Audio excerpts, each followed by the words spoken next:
कि 10 साल 15 साल बाद ये दुनिया एआई से कैसे बदलने वाली है, क्या देख रहे हैं आप? बट किसी को भी एग्जैक्टली पता नहीं है क्या होगा।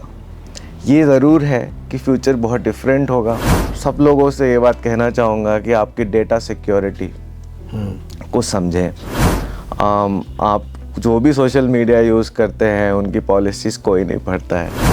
वो डेटा तो है ही ना आपका। अब डेटा किसके हाथ में पड़ता है, वो किस तरीके से यूज़ करता है, उसका खेल है ना।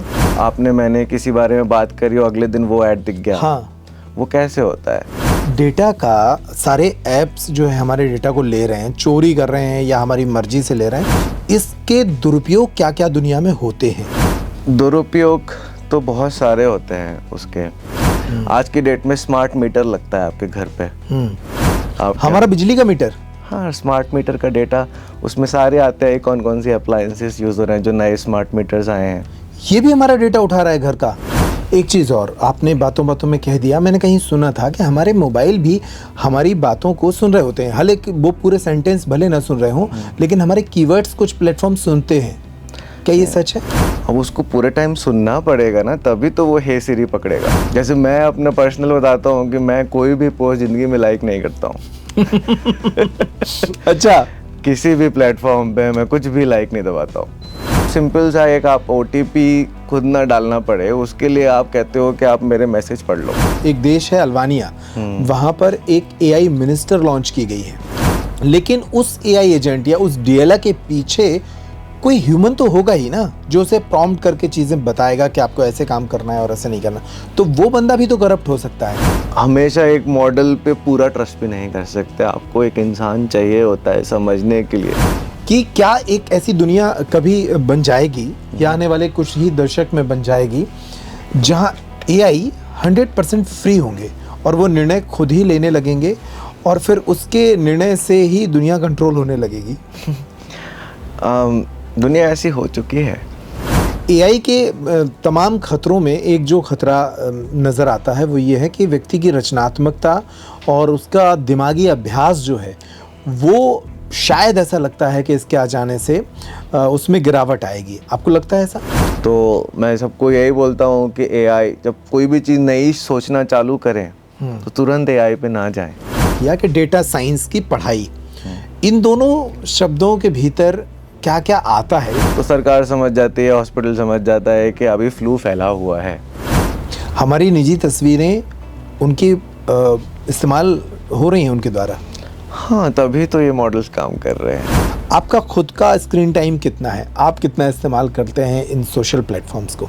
बट पिछले 2-3 साल से मैंने सारे सोशल मीडिया प्लेटफॉर्म को अनइंस्टॉल कर दिया था अपने फ़ोन से। नहीं, आपका दिमाग बना ही नहीं है इतनी डिफरेंट चीज़ें फ्रेम चेंज करने का। आपकी लाइफ एक फ्लो में चलती है। जो अंदाजे हैं, जो लोग अनुमान लगा रहे हैं, वो AI को लेकर बहुत डर भी रहे हैं। देखिए, AI को एक्सेप्ट होने के लिए उतना ही अच्छा करना है कि वो ह्यूमन से बेटर परफॉर्म करे। हाँ, यूज़ क्या फेसबुक, इंस्टाग्राम जैसे प्लेटफॉर्म भी हमें सुन रहे होते हैं या हमारे कीवर्ड सुन रहे होते हैं? कई लोगों का काम ये एक मशीन करती रहेगी। क्या डर ये जायज़ डर हैं? और इसके अलावा भी आप कौन कौन से डर देखते हैं AI के कारण?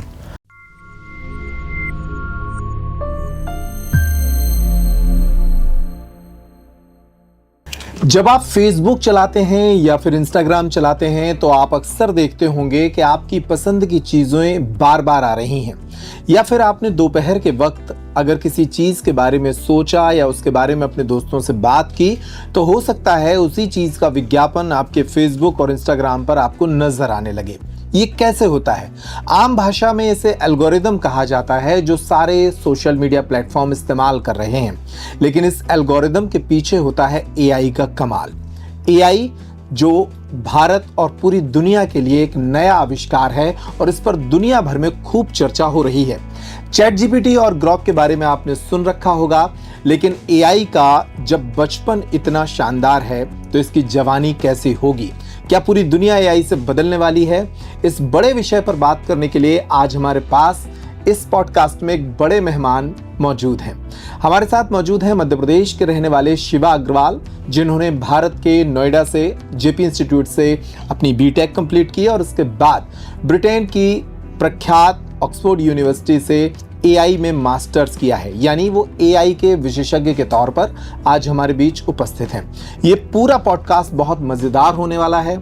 आपके इंस्टाग्राम, फेसबुक, यूट्यूब से लेकर एआई से बदलती दुनिया के बारे में बहुत रोचक बातें सामने आने वाली हैं। तो पूरे इंटरव्यू को सुनिए। शिवा, बहुत स्वागत है आपका। धन्यवाद आपका। शिवा, शुरुआत इसी से करेंगे। हम जो एआई से अभी परिचय हुए हैं, भारत में जितना परिचित लोग हो रहे हैं, चैट जीपीटी के थ्रू या ग्रॉक के थ्रू हो रहे हैं, बिल्कुल। ये दुनिया के लेवल पर भी यही शुरुआत है या इसके आगे भी है? क्योंकि मैं एक चीज़ बताना भूल गया कि शिवा ने भारत के अलावा दुनिया के कई देशों में काम किया है।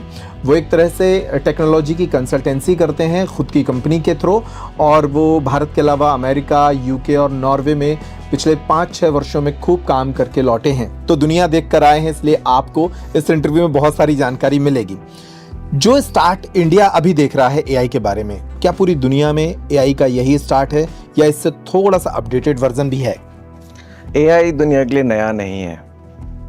एआई बहुत पुरानी चीज़ है, ठीक है। ये आपका शुरुआत हुई थी एआई की 1960s में। उस ज़माने में लेकिन जो कंप्यूटर, जो लैपटॉप होता था, वो इस कमरे के बराबर होता था। तो कंप्यूटेशन पावर इतनी नहीं थी उस समय। अगर आपको बहुत सारे, आज की डेट में इतने बड़े बड़े डेटा सेंटर होते हैं, उतना बड़ा अगर कुछ बनाना होता तो एक शहर भर से बड़ा होता वो। हाँ। तो उस चक्कर में बहुत ही हाई क्लास स्पेस मिशंस में ये सब जगहों पे एआई का इस्तेमाल होता था। अच्छा। लेकिन दुनिया में उतना फैला नहीं था। हाँ। फिर आप अगर देखेंगे तो उसके बाद उसको बोलते हैं एआई विंटर। तो उसको ठंडा पड़ गया, ठीक है। फिर आप देखेंगे कि 80s 90s में फिर से हुआ। अगर मैं तो उस समय नहीं पैदा था, बट लेकिन आप सुनेंगे कि उस समय ऑटोमेशन की काफ़ी चली थी खबर उस समय। लेकिन अगेन आपकी यूनिवर्सिटीज़ के पास डेटा था, लेकिन आपके जो इतनी भी कंपनीज थी वो अभी भी कागज पे ही काम करती थी, डिजिटल डेटा नहीं था। तो 90s से आपका डिजिटल डेटा आया, तो अब उसके बाद कंप्यूटेशन पावर की भी कोई लिमिट नहीं बची हुई। कंप्यूटेशन बहुत आगे बढ़ गया आपका। अब सारी कंपनीज के पास डेटा भी है।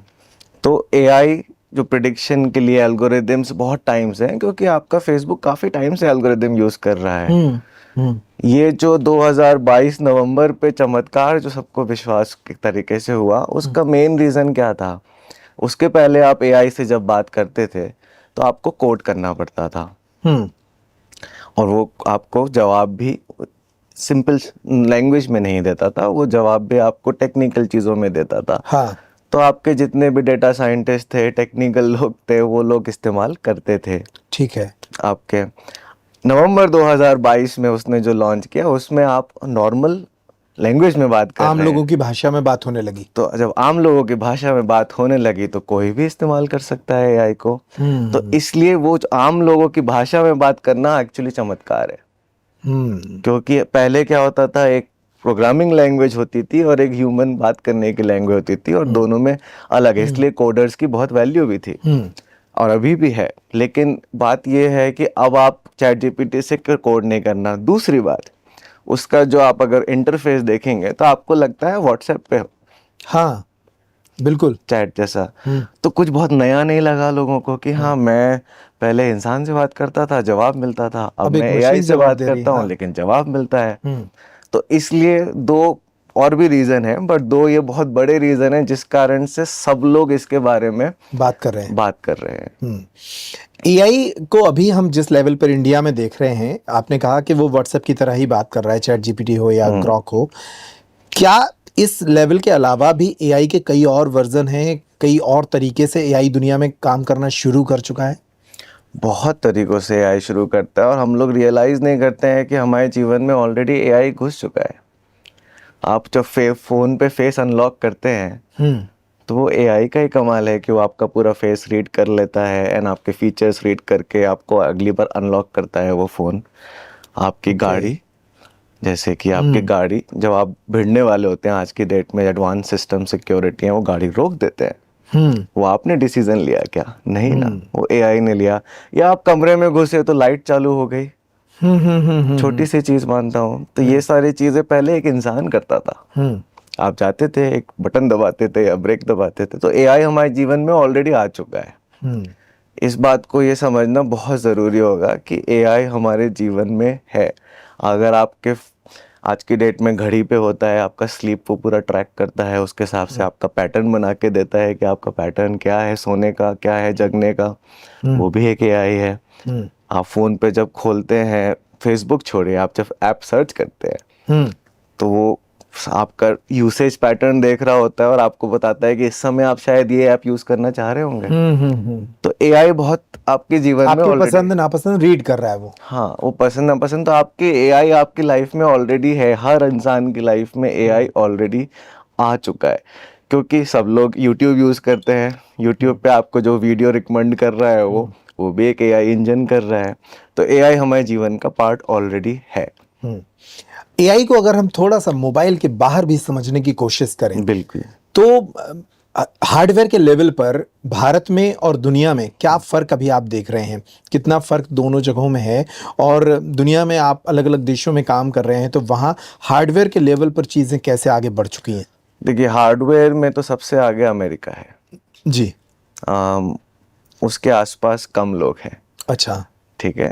उसके बाद सब लोग पीछे हैं। दूसरा चाइना है, जो काफ़ी तेज़ी से उन्होंने भी पिकअप किया है और वो अपने सिस्टम्स क्रिएट कर रहे हैं। तो अब मतलब अगर आप देखेंगे, कुछ दिन पहले चैट जीपीटी के अलावा एक वर्जन उसका वहाँ से भी निकला है, डीप सीक करके, चाइना से। तो चाइना भी काफ़ी स्ट्रांग है। बट बाकी जो देश हैं वो अभी इस रेस में काफ़ी पीछे हैं। हाँ, सब रेस में जुड़ चुके हैं। हाँ। कुछ लेकिन जुड़े भी नहीं हैं। भारत देश भी जुड़ चुका है इस रेस में। तो ये अपने को समझना होगा कि बहुत लोग तो रेस में शुरू भी नहीं हुए हैं। तो हम कहीं बीच में हैं। बीच भी नहीं कहूँगा मैं, बीच से ऊपर कहूँगा, क्योंकि दुनिया में 200 करीब देश हैं। उसमें से कुल मिला के कुछ ही देश हैं जिनके पास ये कैपेसिटी भी है। हमारे पास है, तो हम भी आगे बढ़ रहे हैं उस पर। ठीक है। अगर हम गौर करें इस बात पर कि अभी एआई का जब शिशु अवस्था ऐसी है, बहुत शुरुआत में है और ये चमत्कार लग रहा है लोगों को, तो इसकी जवानी कैसी होने वाली है? मेरे कहने का मतलब कि 10 साल 15 साल बाद ये दुनिया एआई से कैसे बदलने वाली है? क्या देख रहे हैं आप? देखिए, एक कहना ऐसा बोलता है कि अगर आपने फ्यूचर प्रेडिक्ट किया, अगर वो लगता है कि वो सही होगा, तो उसका मतलब होता है कि उससे दुनिया बहुत आगे बढ़ेगी। अगर आपने ऐसा कुछ बोला जो कि आपको लगता है कि ये तो कभी नहीं हो सकता, तब शायद आप फ्यूचर सही प्रेडिक्ट कर रहे हो। ठीक है। तो अभी बहुत लोग फ्यूचर प्रेडिक्ट कर रहे हैं, बट किसी को भी एग्जैक्टली पता नहीं है क्या होगा। ये ज़रूर है कि फ्यूचर बहुत डिफरेंट होगा। क्यों होगा? क्योंकि डिजिटल की मदद से, अगर आपने देखा कि पहले आप चिट्ठी भेजते थे, आज आप 1 सेकंड में कॉल करते हो जी। अगर आप 1960s के आदमी को ये बोलोगे कि मैं 1 सेकंड में, मुझे फ़र्क नहीं पड़ता वो इंसान में दुनिया में कहाँ बैठा है, हाँ। मैं उसको रीच आउट कर सकता हूँ, या मैं दुनिया में कहीं के भी लिए काम कर सकता हूँ, तो उसके लिए था कि ये तो हो ही नहीं सकता। हाँ। ऐसे ही अब आप सोचो कि एआई की दुनिया में जब आपकी इंटेलिजेंस बहुत हाई है, अभी हम लोग की दुनिया आगे कैसे बढ़ी है? एक इंटेलिजेंस से बढ़ी है। अगर हमारे पास अब हायर इंटेलिजेंस है, तो आपकी रिसर्च ज़्यादा होंगी, आपका डिफेंस आगे बढ़ेगा, आपके मेडिकल साइंसेस एक्स्ट्रा आगे बढ़ेंगी, आपकी नई नई दवाइयाँ आएंगी, नए नए प्रोडक्ट्स आएंगे। उसके बाद आपकी वर्चुअल रियलिटी में भी आगे बढ़ेगा। आज के डेट में आप देखते हैं वर्चुअल रियलिटी में आप यहाँ बैठे बैठे स्विट्जरलैंड घूम रहे हैं। तो ये वर्चुअल रियलिटी बढ़ेगी, लेकिन एग्जैक्टली 20 साल में कैसा दिखेगा, ये ज़्यादातर लोग जो बोल रहे हैं उस पर सबका अपना गैस है, लेकिन सच किसी को नहीं पता। लेकिन जो अंदाजे हैं, जो लोग अनुमान लगा रहे हैं, वो एआई को लेकर बहुत डर भी रहे हैं। हम एआई से जुड़े डर पर बात करेंगे, लेकिन उसके पहले आप एआई के अलग अलग बेनिफिट्स कौन से देख रहे हैं जो आने वाली दुनिया को बदल के रखेंगे? जो अच्छे बेनिफिट्स हैं वो अलग अलग सेक्टर्स में आप किस तरह से देख रहे हैं भविष्य? देखिए, टेक्नोलॉजी का कोई अपना ईमान नहीं होता। वो अपना रूप लेती है जैसे हम उसको इस्तेमाल करते हैं। ठीक है। ये चीज़ आपने मोबाइल से भी देखी है, सोशल मीडिया से भी देखी है कि अच्छा भी होता है, बुरा भी होता है। अब एआई में काफ़ी अच्छा होने के पोटेंशियल है। कैसे है कि आपको पहली बात तो ऑलरेडी आप जो चैट जीपीटी ग्रॉक की बात कर रहे हैं, आपके पास नॉलेज का एक भंडार है। हजारों किताबें आप पढ़ पा रहे हैं अपने मोबाइल पर। आपको किताब पढ़ने की ज़रूरत ही नहीं है ना। आपको उस किताब से जो चाहिए नॉलेज, कि मैं इस चीज़ में ये मेरे को नॉलेज चाहिए, कि फॉर एग्जांपल मैं वहाँ लंदन बैठा बैठा छतरपुर में क्या हो रहा है, एग्रीकल्चर में क्या हो रहा है, उसकी नॉलेज मैं वहाँ से बैठे बैठे पता कर पा रहा हूँ। सिमिलरली यहाँ पे बैठा बैठा इंसान भी लंदन के बारे में पता कर सकता है। तो एक तो लाइव इन्फॉर्मेशन होगी, और जितनी भी पुरानी किताबें, एक सब्जेक्ट पे अगर 50 किताबें हैं, वो 50 किताबें पढ़ने के बदले उन 50 किताबों के सार के हिसाब से आपको अर्थ मिल जाएगा कि आपको ये करना है। तो आपका वक्त बचेगा। नॉलेज बहुत बड़ी पावर होती है, हमेशा बोला गया है नॉलेज इज पावर। आज की डेट में वो पावर सबके हाथ में है।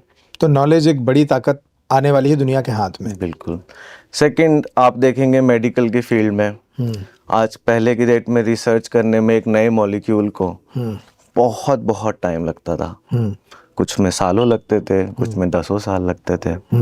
आज की डेट में एआई के सिमुलेशन से वो जो पूरी प्रोसेस है, वो किसी किसी के इसमें 1/10 1/10 टाइम लगता है। अब वो और फास्ट हो गई, अभी शिशु अवस्था है ऐसा आपने बोला। तो आपको बहुत सारे नई बीमारियों के वो भी मिलेंगे सॉल्यूशन, हल। हाँ, आपकी डेट में, आज की डेट में एआई के थ्रू वो भी हो चुका है कि आपके जो किसी का हाथ नहीं है जैसे, तो आप जो हाथ लगाते हैं वो आपके नर्वस सिस्टम से कनेक्ट हो जाता है, और जैसा आप दिमाग से सोचते हैं वैसे वो हाथ मूव करने लगता है।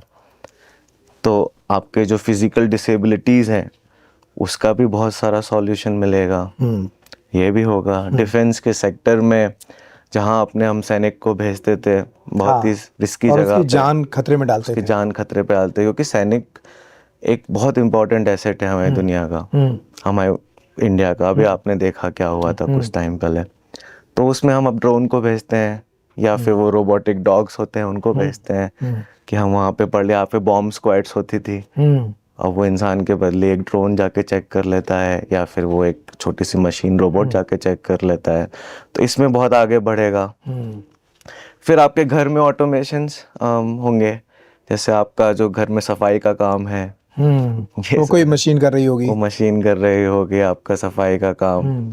कभी भी करेगी, आपको वेट नहीं करना है कि कब आएगा आपका मेड, आपको 24 घंटे में जब कराना है। मेरी मम्मी लोगों को तो ये काफ़ी वो रहता है। बिल्कुल। हाँ, तो ऐसे करके सेल्फ ड्राइविंग कार्स आ गए हैं। तो अब अगर वो सॉफ्टवेयर अच्छा हो जाता है, जो कि होता ही जा रहा है, तो इंसान कुछ मिली सेकेंड में रिएक्ट करता है, वो नैनो सेकेंड में रिएक्ट कर सकता है। तो कई बार तो जान बचने और नहीं बचने में कुछ सेकंड्स का ही फर्क होता है। बिल्कुल। हाँ, तो ये सब चीज़ों का फायदा भी ह्यूमन होगा। एरर्स भी कम होंगे और ह्यूमन लॉसेस भी कम होंगे। देखिए, एआई को एक्सेप्ट होने के लिए उतना ही अच्छा करना है कि वो ह्यूमन से बेटर परफॉर्म करे। हाँ, तो वो ये भी डिपेंड करता है कि कौन सी फील्ड है। अब ओपन हार्ट सर्जरी में ह्यूमन और बहुत अच्छा परफॉर्म करते हैं, अपन ह्यूमन पे ही करते हैं ट्रस्ट, राइट। तो वो लेवल, उसमें जान का खतरा है, बिल्कुल, तो मशीन को देना बहुत मुश्किल होगा, कठिन है। हाँ, और छोटा सा एक इंजेक्शन लगाना है, उसमें तो आप कर सकते हो। बिल्कुल। हाँ, तो क्या चीज़ है उस पर भी फर्क पड़ता है। तो ये तो बहुत सुखद भविष्य लगता है एआई के आ जाने से, लेकिन एआई के साथ अपने डर भी जुड़े हैं। हम जितना एआई के बारे में पढ़ रहे हैं उससे एक ऐसा डर भी बन रहा है, लोगों को लग रहा है कि ये तो दुनिया को ख़त्म करने के लिए एक इंसान ने एक चीज़ बना ली है, कि अगर दुनिया ख़त्म भी होगी कल के दिन तो वो एआई के कारण ही होगी। इसके अपने डर हैं, जैसे कुछ लोग कहते हैं कि ये नौकरियां सारी खा जाएगा, रचनात्मकता ख़त्म हो जाएगी, लोगों के दिमाग के अभ्यास ख़त्म हो जाएंगे, और कई लोगों का काम ये एक मशीन करती रहेगी। क्या डर ये जायज़ डर हैं? और इसके अलावा भी आप कौन कौन से डर देखते हैं एआई के कारण? जैसा कि मैंने आपको पहले बोला कि हर सिक्के के 2 साइड होते हैं। छोटी सी बात है कि मैं बहुत सारे एग्जाम्पल दूंगा, बट ऐसे समझिए कि आपके घर में किचन में एक चाकू भी होता है, आप उससे अच्छी चीज़ें भी कर सकते हैं और ख़राब चीज़ भी कर सकते हैं। तो कौन इस्तेमाल कर रहा है उस पर डिपेंड करता है। अब दुनिया में सोशल मीडिया का एग्जाम्पल लें तो वहाँ पे बहुत किसी की आवाज़ जो उठ नहीं रही होती है वो उठ जाती है, बट कुछ लोगों को कुछ दिक्कतें भी आती हैं साइबर फ्रॉड वगैरह के चक्कर में। हम्म, तो एआई में भी सिमिलर चीज़ें हैं जो आपको समझनी पड़ेंगी। आपको ये नॉलेज का भंडार मिल गया, ठीक है, लेकिन आप उसको हर चीज़ के लिए इस्तेमाल करेंगे तो आपका जो पर्सनैलिटी है, एक लेखक हो या आप एक एडिटर हो, आपने बहुत साल मेहनत करके एक अपना एक पर्सनैलिटी, अपना एक पहचान बनाया है, वो कैसे बनेगा अगर आप अपना वो मेहनत ही नहीं करोगे। ठीक है, किसी भी फील्ड में मान लें, अगर आप ईमेल लिखते हो, किसी को जवाब देते हो, अब आपने सोचा कि कौन दिमाग लगाए, एआई से एआई लिखवा को लेते बोला, हैं। उसने जवाब दिया, वो जवाब काम भी कर गया, लेकिन यही कुछ साल बाद आपको वो एआई अगर आपके हाथ से चला गया तो आप जवाब देना भूल जाओगे। जैसे कि हम खेती करना भूल गए हैं या फिर चलना भूल गए हैं, बहुत ज़्यादा दौड़ते नहीं है लोग क्योंकि सब घर पे आ रहा है, सब डिजिटल उसमें आ रहा है, तो लोग फिजिकली कम एक्टिव हो गए हैं, तो उसके वो भी रहते हैं। सेकंड, मैं बहुत सब लोगों से ये बात कहना चाहूँगा कि आपकी डेटा सिक्योरिटी को समझें। आप जो भी सोशल मीडिया यूज़ करते हैं उनकी पॉलिसीज़ कोई नहीं पढ़ता है, जो हमको पता है। बिल्कुल। आप पब्लिकली लोग पोस्ट करते हैं क्योंकि लाइक बहुत हम तो मिलते हैं, ऐप डाउनलोड करते हैं और वो अलाउड दबाते जाते हैं। एक्सेप्ट दबाते हैं। हाँ। बट आप उनके जब पढ़ेंगे तो उसमें अगर आप पब्लिकली कुछ भी डाल रहे हैं तो वो डेटा वो यूज़ कर सकते हैं आपके ट्रेनिंग करने के लिए मॉडल को। इनफैक्ट आपके चैट जीपीटी ग्रॉक में भी सेटिंग होती है कि आपका डेटा वो याद रखे या ना रखे। अब मैं छोटी सी बात पूछूंगा किसी से भी कि आपको चैट जीपीटी छोड़िए, आपको 3 महीने पहले किसी बंदे को आपने क्या मैसेज किया आपको याद है क्या? नहीं। 3 महीने छोड़िए, 3 हफ्ते का याद है क्या? नहीं। 3 हफ्ता छोड़िए, 3 दिन याद है क्या? बिल्कुल नहीं। अब ये बात बहुत ज़रूरी है क्योंकि वो मशीन है, उसके पास जो कैपेसिटी है डेटा स्टोर करने की, वो सारा डेटा स्टोर करेगी, उसे सब याद है। उसे सब याद है। और ज़्यादातर ये डेटा फिर आपको समझने के लिए यूज़ करा जाता है, जिसमें आपका फ़ायदा भी है कि आपको समझेगा आपकी क्या प्रेफरेंस है, हर इंसान की अपनी एक प्रेफरेंस है। बट आपको ये भी सोचना होगा कि आप चाहते हो क्या कि आपकी प्रेफरेंस आपको पता हो। बिल्कुल नहीं। कई बार हम भी अपने आप को इतने अच्छे से नहीं जानते हैं, आपके घर वाले छोड़िए, आप खुद भी इतने अच्छे से नहीं जानते हैं। और अभी तो शुरुआत है, आप 10 साल तक करते रहे फिर तो हर जगह वो सेटिंग होती है, आपका खुद का निर्णय है वो। लेकिन आपको मैं कहूँगा कि एक बार सोचे उस बारे में कि आप चाहते हैं, आपको उसका फ़ायदा है कि नहीं है। इसी से जुड़ा मेरा एक और सवाल है, चूंकि डेटा और डिजिटल पर भी आपकी अच्छी समझ और पकड़ है, हमारे डेटा का सारे ऐप्स जो है हमारे डेटा को ले रहे हैं, चोरी कर रहे हैं या हमारी मर्जी से ले रहे हैं, लेकिन डेटा तो बहुत जा रहा है। बिल्कुल। इसके दुरुपयोग क्या क्या दुनिया में होते हैं?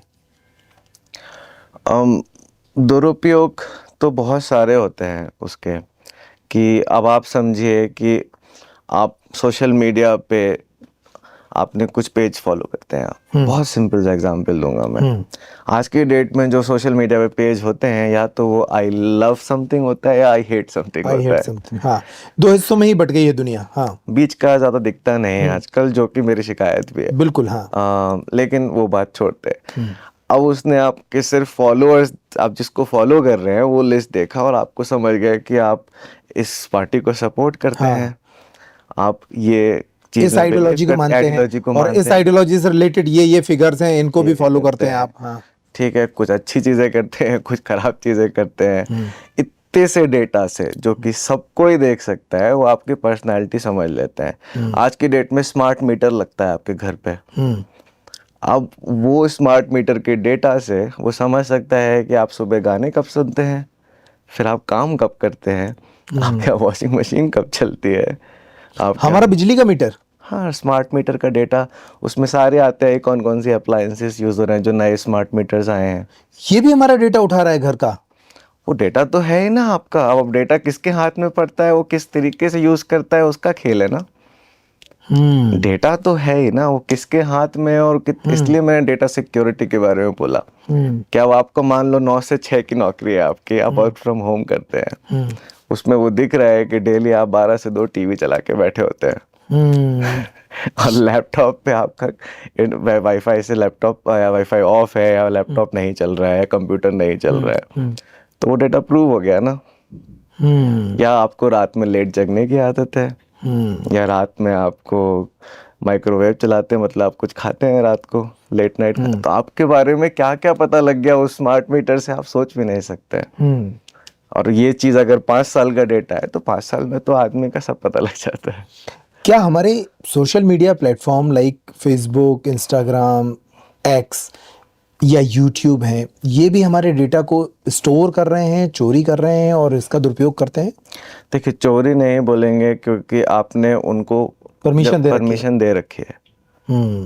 ठीक है, तो आपने खुद ही डिसाइड किया है वो कि आप मेरा डेटा लीजिए, आप मेरा डेटा लीजिए। अब इंस्टाग्राम, फेसबुक पे जो भी इन्फ्लुएंसर्स बनने की कोशिश कर रहे हैं, जो भी पब्लिक होता है, आप एक प्रोफाइल लॉक कर सकते हैं प्राइवेट, कि आपके सिर्फ फॉलोअर्स को दिखेगा। एक पब्लिक होता है, सबको दिखेगा। अब अगर उनके आप पढ़ेंगे तो कई सारे प्लेटफॉर्म्स पे ऐसा है कि आपने अगर पब्लिक कर रखा है तो वो डेटा वो यूज़ करेंगे एआई को ट्रेन करने के लिए। अब कुछ लोगों के तो हज़ारों पोस्ट हैं, तो आपके बारे में वो पूरा पैटर्न समझ सकते हैं कि आप कहाँ जाते थे, कहाँ नहीं जाते थे, किससे मिलते थे, किससे नहीं मिलते थे। तो इस तरीके की सारी चीज़ें आपको सोचनी होगी, आप क्या क्या लाइक दबाते हो। अब आपने जिस टाइप के भी पोस्ट लाइक किए तो समझ जाता है कि आप इस इंसान को लाइक करते हो या इस टॉपिक को लाइक करते हो। ठीक है शिवा, एक तो ये हो गया कि हमारी पसंद और नापसंद को वो पढ़ रहा है और उसके अनुरूप वो एल्गोरिदम सेट कर रहा है हमारे लिए। बिल्कुल। दूसरा, वो अपना एक फ़ायदा ये कर रहा है कि हमारी पसंद के हिसाब से हमें एडवर्टीजमेंट दिखा रहा है। ये दूसरा होगा। इसके अलावा भी क्या हमारे डेटा का कोई और इस्तेमाल होता है? हाँ, बहुत सारे इस्तेमाल होते हैं। जैसे कि आप अचानक से लिंक्डइन पे एक्टिव हो जाते हो तो आप समझ आता है कि आप नौकरी ढूंढ रहे हो, तो वो डेटा कई जगहों पे बिकता भी है कि आपको पता लग जाता है एम्प्लॉयर्स को कि आप जाना चाह रहे हो। ओके। तो ऐसा भी हो सकता है। ठीक है, आप फेसबुक वगैरह में आपकी लोकेशन ट्रैकिंग रहती है, तो सिर्फ आपकी नहीं, आपकी लोकेशन भी पता है, तो आज हम और आप मिले, इसका डेटा उनके पास है। हाँ, फिर मुझे आपकी फ्रेंड रिक्वेस्ट दिखने लगेगी या आपके बारे में वो दिखने लगेगा। तो आपको ऐसा लगता है कई बार ना, जैसे कि मैंने किसी बारे में बात करी और अगले दिन वो ऐड दिख गया। हाँ। वो कैसे होता है? वो ऐसे होता है कि ऐसा नहीं है कि वो सुन रहा होता है या उससे आ रहा है, बट आपके लाइक्स क्या हैं उसको पता है। चूंकि हम मिले हैं, वो समझता है कि आपने अपने पसंद की चीज़ों के बारे में बात करी होगी मेरे से। अच्छा। तो वो कहता है कि चूंकि बात करी होगी तो हो सकता है मेरे को भी इंटरेस्ट आ जाए, तो वो मेरे को ऐड दिखा के ट्राई करता है। ओके। तो ऐसे करके वो, क्योंकि हम सबको लगता है कि हम बहुत सब अलग हैं, बट डेटा लेवल पे ऊपर देखोगे तो हज़ारों लोग सेम होते हैं। तो वो उन बकेट पे वो डाल देते हैं लोगों को कि आपसे मिला मैं, आप एक्स चीज़ में, किस भी चीज़ में, जैसे आप ग्रॉक यूज़ करते हो, आपने ग्रॉक की बात करी मेरे से आज अपन जब बात कर रहे थे, अब वो मेरे को ग्रॉक का ऐड दिखा देगा क्योंकि वो जानता है कि आप ग्रॉक यूज़ करते हो, और हम दोनों मिले क्योंकि हमारी लोकेशन एक जगह पे है। तो ऐसे काम करती है दुनिया की किस लेवल तक आप जा सकते हो, उसके आगे जो आपकी जो इंटेलिजेंस एजेंसीज होती हैं, हाँ, वो ये लोकेशन ट्रैकिंग पे काफ़ी यूज़ करती हैं। आपने किसने किसको कॉल किया है, कौन किससे मिला है, वो किस में इंटरेस्ट है, वो बात इसमें भी। अगर मान लो मैं भी अब ग्रॉक यूज़ करना चालू कर दिया, तो मतलब आप अच्छे वो हो कि आप, अगर आपसे जो मिलता है वो मैं भी यूज़ करने लगा, तो कल के दिन आपसे कोई और मिलेगा, उसको भी वो ग्रॉक को भी भेजेगी। हाँ। तो ऐसे ये चीज़ें काम करती हैं, बहुत ही फाइन प्रिंट पे रहती है। इसलिए आप हर जगह, इंडिया में GDPR नहीं है पर कुकीज़ में सब स्टोर होता है कि आपने 2 साल में कौन सी वेबसाइट विजिट करी है, क्या नहीं किया है। ओके। तो वो समझते हैं। एक चीज़ और आपने बातों बातों में कह दिया, मैंने कहीं सुना था कि हमारे मोबाइल भी हमारी बातों को सुन रहे होते हैं। हालांकि वो पूरे सेंटेंस भले ना सुन रहे हों, लेकिन हमारे कीवर्ड्स कुछ प्लेटफॉर्म सुनते हैं। क्या ये सच है? हाँ, तो अब जैसे आपने हे सिरी बोला है, हाँ। तब वो एक्टिवेट होता है। हाँ। अब उसको पूरे टाइम सुनना पड़ेगा ना, तभी तो वो हे सिरी पकड़ेगा। ओके। या हे गूगल करके जो आपने वॉइस पे चालू किया, एक तो है कि आपने बटन दबाया और फिर सुना, बट आज की डेट में जो सिरी है या गूगल का वो है, तो उसमें वो सारे टाइम सुनेगा तभी तो, जब आपने हे सिरी बोला है तब वो सब आपको रिस्पॉन्ड करेगा ना। ओके, हाँ। ये बात अलग है कि उनके लॉज हैं कि वो डेटा उसको यूज नहीं करते हैं, बट वो डेटा स्टोर तो हो रहा है, मतलब यूज तो क्या हो रहा है। क्या फेसबुक, इंस्टाग्राम जैसे प्लेटफॉर्म भी हमें सुन रहे होते हैं या हमारे कीवर्ड सुन रहे होते हैं? इसके बारे में कोई औपचारिक वो नहीं है, हाँ। लेकिन अगेन आपके पास पावर होती है। जैसे मैं अपने फ़ोन में रिव्यू करता हूँ कि किस किस ऐप के पास मेरा माइक्रोफोन का एक्सेस है। ओके, जब आप किसी ऐप को इंस्टॉल करते हो तो वो पूछता है आपसे कि आपको allow microphone- notification, allow phone data, allow messages, और हम लोग allow allow allow allow click कर देते हैं। ओके। बट क्यों, अगर मैं इंस्टाग्राम को मेरा माइक्रोफोन क्यों चाहिए? अगर मैं फेसबुक लाइव नहीं करता हूँ या इंस्टाग्राम लाइव नहीं करता हूँ तो मैं अपने फ़ोन पे रिकॉर्ड करूँगा और अपलोड कर दूंगा। तो मैं नहीं देता हूँ एक्सेस। लेकिन अगर आप माइक्रोफोन का एक्सेस दिए बैठे हो उसको, तो वो आपको सुन रहा है फिर। इसके बारे में कोई ऑफिशियल Black- स्टेटमेंट भले ना हो, लेकिन ये संभावना है। हाँ, उसके बाद आपने उसको एक्सेस दिए और आपने खुद डिसाइड किया है कि हाँ भाई सुन ले। खतरनाक चीज है ये। तो वैसे आप फ़ोन को रिव्यू करते होगे कि हर कोई आप पे कॉन्टैक्ट का डेटा मांगता है, सबको ज़रूरत नहीं होती है। तो आपको ये थोड़ा सा इस बारे में अवेयरनेस रखनी होगी कि आप एक बार देख लो कि किस किसके पास माइक्रोफोन का एक्सेस है ना। आप देखेंगे कि एक वेदर की ऐप है फॉर एग्जांपल, उसके पास माइक्रोफोन का एक्सेस है, क्यों है? क्यों है? हाँ। ये सवाल करना बहुत ज़रूरी है। और ये सवाल करेंगे तो आप खुद ही अपने आप उस बारे में सचेत होते जाएंगे। तो दुनिया बहुत ही खतरनाक स्टेज की तरफ बढ़ रही है, फायदे के नहीं, साथ साथ खतरनाक नुकसान। नहीं है, इसका आपको समझना होगा कि इन दी एंड आप पहले भी अलग टाइप के खतरे थे, अब नए टाइप के खतरे हैं। नए टाइप का खतरा के लिए नए तरीके से आपको करना तैयारी होता करनी है, होगी।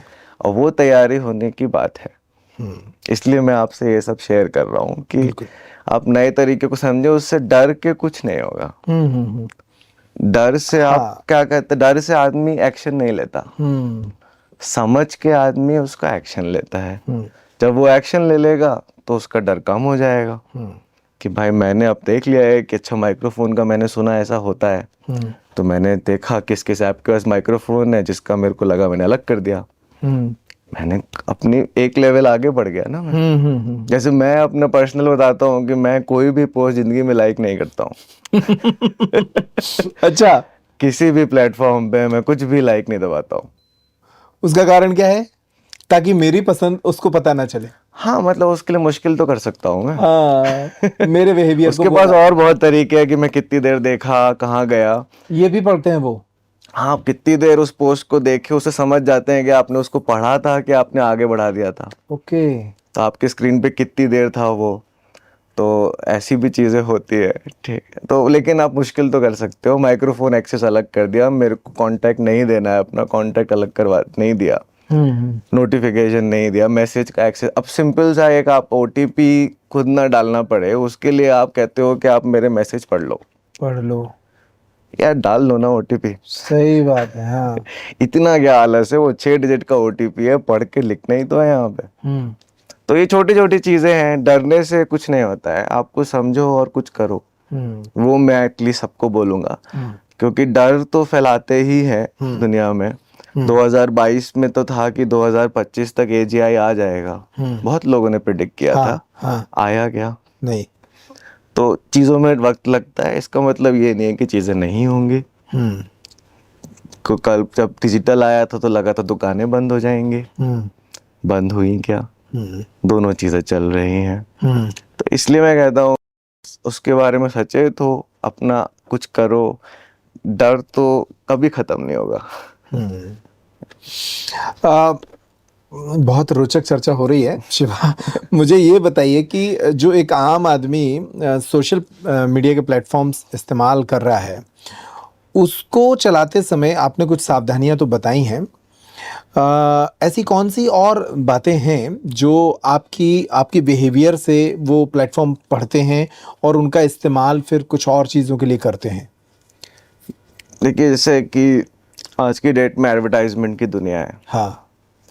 तो आपको मेरे को सेम ऐड आया, लेकिन मेरे को पता है कि आपकी म्यूजिक की पसंद है लेट्स से पंजाबी और मेरी है मान लो देसी बुंदेलखंडी हिंदी बॉलीवुड, तो उसके पीछे आपको अलग गाना बजता सुनाई पड़ेगा, मेरे को अलग गाना बजता सुनाई पड़ेगा एक ही ऐड में या उस ऐड के 3-4 वर्जन क्रिएट कर दिए जाएंगे बहुत इजीली कि आपको इस वर्जन से मैं इन दी ज्यादा एंड अपील कर पाऊंगा और आप कुछ खरीदोगे, इन दी एंड तो खरीदना है ना आपसे। तो अब एड्स का डिफरेंट वर्जन्स क्रिएट किए जाते हैं ताकि आपका वो डेटा सोशल प्लेटफॉर्म से आता है, इसलिए सोशल मीडिया पे एडवर्टाइजमेंट का इतना रेवेन्यू है क्योंकि उनके पास ये इंफॉर्मेशन है कि अगर प्लस किस एज ग्रुप में हो आप। अब मैंने कोई यंग लोगों के लिए प्रोडक्ट निकाला, बच्चों की साइकिल है, तो मैं दिखाऊंगा सिर्फ उन 2 लोगों को ऐड या बच्चों को या जिनके उस एज के बच्चे हैं उनको, बाकी लोगों को अगर ऐड दिखाया तो मेरा पैसा बर्बाद ही हो गया ना क्योंकि उनके बच्चे ही नहीं है उस एज के। ओके, बहुत छोटा सा एग्जाम्पल तो वो अकाउंट से एज मेजर करके उठाएगा और फिर उन अकाउंट्स पर ही वो ऐड दिखना शुरू हो हाँ, क्योंकि नॉर्मली आप अपनी फैमिली ऐड करते हो फेसबुक पे कि ये मेरी फैमिली है, सबकी डेट ऑफ बर्थ मैंडेटरी है, तो एज ग्रुप आ गया, सिंपल इस डेटा से एज ग्रुप मिल गया मेरे को कि ठीक है आप एक यंग पेरेंट हो क्योंकि आप अमेजोन और गूगल पे सर्च कर रहे हो लेट्स से कि प्रेगनेंसी के बारे में या डाइपर के बारे में, तो वही आदमी सर्च करता है जिसको जरूरत होती है, जिसका बच्चा है आसपास उसके, तो अब मैं आपको बच्चों से रिलेटेड ऐड दिखाऊंगा। तो ऐसे करके ये आपका डेटा यूज होता है। ओके, कुछ अच्छे के लिए भी क्योंकि मेरे को चाहिए है वो आइटम, चाहिए भी है, हाँ। बट उसका सेकंड वो भी है कि कुछ मैं परेशान भी हूँ कि मेरे को भाई मैंने नहीं देखना है, मेरे को कुछ नई चीजें चाहिए, तो दोनों चीजों का रहता है। एक मजेदार बात अभी 2 दिन पहले हुई, एक देश है अल्बानिया, वहां पर एक एआई मिनिस्टर लॉन्च की गई है जी, डिएला, और उसकी बहुत चर्चा दुनिया भर में हो रही है। और डिएला को ये करना है कि जो अल्बानिया में जो भी निर्माण कार्य हो रहे हैं उनसे रिलेटेड जो टेंडर्स हैं वो टेंडर्स को पढ़ेगी, उसको ऑडिट करेगी और उसके अकॉर्डिंग ही उसमें होने वाले करप्शन की संभावना को ख़त्म कर देगी। बिल्कुल। मेरा सवाल ये है कि ये आज नहीं कल दुनिया भर में इस तरह के एआई एजेंट आएंगे, बहुत कॉमन यूज केस है। हाँ, मेरा सवाल ये है कि एक एआई एजेंट जब आता है तो ये जो मंशा है सरकार की, अल्बानिया की सरकार की कि वो करप्शन रोक देंगे, लेकिन उस एआई एजेंट या उस डिएला के पीछे कोई ह्यूमन तो होगा ही ना जो उसे प्रॉम्प्ट करके चीजें बताएगा कि आपको ऐसे काम करना है और ऐसे नहीं करना, तो वो बंदा भी तो करप्ट हो सकता है। मेरे कहने का मतलब कि क्या एआई एजेंट पूरी तरह से फ्री हैं या उनके पीछे एक ह्यूमन की जरूरत हमेशा ही रहेगी? देखिए, बनाने वाले का हमेशा रोल होता है, ये बात तो आप मानेंगे। उसको प्रॉम्प्ट करना दूसरी बात है। आप ऐसे समझिए कि वो कैसे सीखा कि ये फ्रॉड है। उसको डेटा दिए गए होंगे बहुत सारे, डेटा दिया तो ये अगर आएगा तो ये फ्रॉड होता है। पिछले 10 दशक के 20 दशक के जितने भी दशक के उसको डेटा दिया गया। अब उसको बताया गया कि ये 1000 प्रोजेक्ट थे मान लीजिए, या 10,000 थे या 10 लाख, नॉर्मली बहुत सारा डेटा होता है, बस 1000 पे बात करते हैं। उसमें से ये 100 करप्ट थे और ये 900 करप्ट नहीं थे। तो उसने वो डॉक्यूमेंट पढ़े, समझा कि इधर पे क्या हुआ था और इधर पे क्या हुआ था, तो उसने एक अंडरस्टैंडिंग बना ली। अब लेकिन आपने जो 900 बोले हैं जो करप्ट नहीं थे, क्या वो सही में सारे नहीं करप्ट थे? यस, हाँ। या फिर वो 100 जो आपने बोले थे करप्ट थे, वो क्या सही में करप्ट थे? उससे डिटरमाइन करता है कि उसकी एक्यूरेसी क्या होगी। तो इसलिए जो जिसने भी डेटा उस मॉडल को फीड किया होगा, उसने, मुझे उसके बारे में जानकारी नहीं है कि उनने कितना डिटेल प्रोसेस फॉलो किया, बट उसका सवाल ये उठता है कि वो डेटा कहाँ से आया और उसको किस लेवल तक उसको स्क्रूटिनाइज किया गया। अगर वो डेटा सही था तो अच्छी बात है। अब इसमें एक दूसरा पहलू भी आता है कि उसने जो पिछले 20 साल में चीज़ें पढ़ी हैं, जो भी पुराना डेटा था, दुनिया बदलती जा रही है। अभी कोविड आया, तो पहले तो कभी कोविड नहीं आया था। सही बात है। तो उसने मान लो कि नई चीज़ को करप्ट बोला या नहीं करप्ट बोला, जो भी उसने आंसर दिया, अब उसने वो चीज़ के बारे में उसको एक्चुअली पता था कि नहीं था, या ट्रम्प ने अभी जो किया वो भी नया ही है यूएस ने। तो हमेशा एक मॉडल पे पूरा ट्रस्ट भी नहीं कर सकते, आपको एक इंसान चाहिए होता है समझने के लिए कि क्या ये यूज केस वैलिड भी है, मैं इसका जवाब सुनूं भी कि नहीं सुनूं। तो इतना सिंपल आंसर नहीं होता है कि बस उसने ट्रेन कर दिया तो सही है कि नहीं है। आगे एक मॉडल को काफी मेहनत लगती है उस पर ट्रस्ट बनाने में कि वो सही कर रहा है कि नहीं। मेरा सिंपल सवाल, फायदे बहुत है। हाँ, मेरा सिंपल सवाल ये है कि क्या एक ऐसी दुनिया कभी बन जाएगी या आने वाले कुछ ही दशक में बन जाएगी जहां एआई 100% फ्री होंगे और वो निर्णय खुद ही लेने लगेंगे और फिर उसके निर्णय से ही दुनिया कंट्रोल होने लगेगी? दुनिया ऐसी हो चुकी है। आपकी जब कार में ऑटोमेटिक ब्रेक लग जाता है कि आप भिड़ो नहीं, तो आपने थोड़े डिसीजन लिया था। या वो सेल्फ ड्राइविंग कार में भी खुद ही डिसीजन ले रहा है ना कि लेन चेंज करना है, ये रास्ता मोड़ना है। आपने तो बताया वहां पहुंचना है मेरे को, हाँ, बट आप ड्राइविंग के टाइम पे कितने डिसीजंस लेते हो? वो तो वो खुद ही ले रहा है। खुद ही ले रहा है। या वो एल्गोरिदम जो आपको पोस्ट दिखा रही है फेसबुक पे, उसने खुद ही तो डिसीजन लिया है कि आपको ये पोस्ट देखना चाहिए। ओके। किसी ने, इंसान ने थोड़ी उसको अप्रूव किया है कि आपको ये पोस्ट देखना चाहिए। तो एक तरीके से वो हो रहा है, बट इसको अब और आगे लेवल पे भी जाएगा। आज की डेट में वो भी लोग काम कर रहे हैं, कुछ कुछ आ भी चुके हैं ट्रैवल एजेंट टाइप के, कि आपने बोला कि मेरी आइटिनरी बना दे, मेरे को 7 दिन जाना है, शिमला जाना है और मनाली जाना है घूमने के लिए, और मेरे को 4 स्टार होटल चाहिए जो कि इस व्यू के संग हो, इस प्राइस रेंज में हो। आपने कुछ कुछ उसको प्रॉम्प्ट कर डिटेल्स दे दिया। तो आप उसको वो बोलेगा कि ये होटल मिला मेरे को, ये फ्लाइट मिली, इस समय जा सकते हो, इस समय आ सकते हो। आप उसको बोल दो कि ठीक है, तू मेरे लिए बुक कर दे। अच्छा। तो वो बुकिंग करेगा आपकी तरफ से। तो उसने डिसीजन लिया ना इन द एंड। तो आपने सारे डिसीजन उसी ने लिए, आपने तो मुझे बताया था मुझे ये चाहिए। इसी को आप एआई एजेंट बोल रहे थे? एआई एजेंट, और ये दुनिया भर में आने लगे हैं। बिल्कुल आने एआई एजेंट के और कौन कौन से वर्जन हैं जो भारत के बाहर अभी काम करना शुरू कर चुके हैं?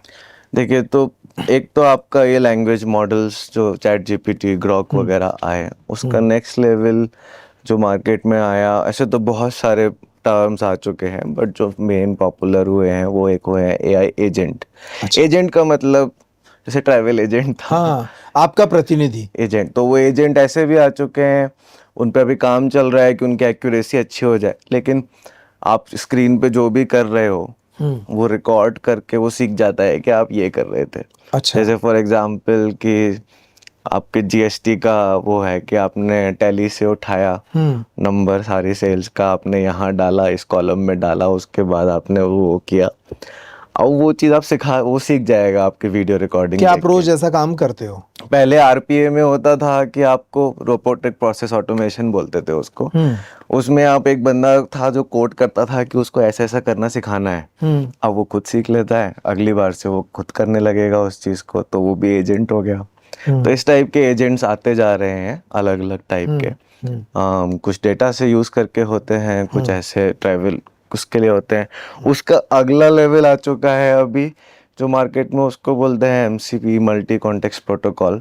तो उसमें ऐसा है कि कुछ चीज़ें मान लीजिए कि आपका चैट जीपीटी अच्छा करता है, कुछ चीज़ें ग्रॉक अच्छा करता है, कुछ मेरे को इस कमरे में जैसे सेंसर लगाता है, इससे लाइट चालू हो गई, मेरे को उसको भी जोड़ना है। कि मान लीजिए कि मैंने उसको ऐसा सिस्टम बनाया कि इस रूम में जब यहाँ चल रहा हो तो ये लाइट्स ऑन हो जाए, जैसे अभी लोगों ने ऑन करी है ये लाइट्स।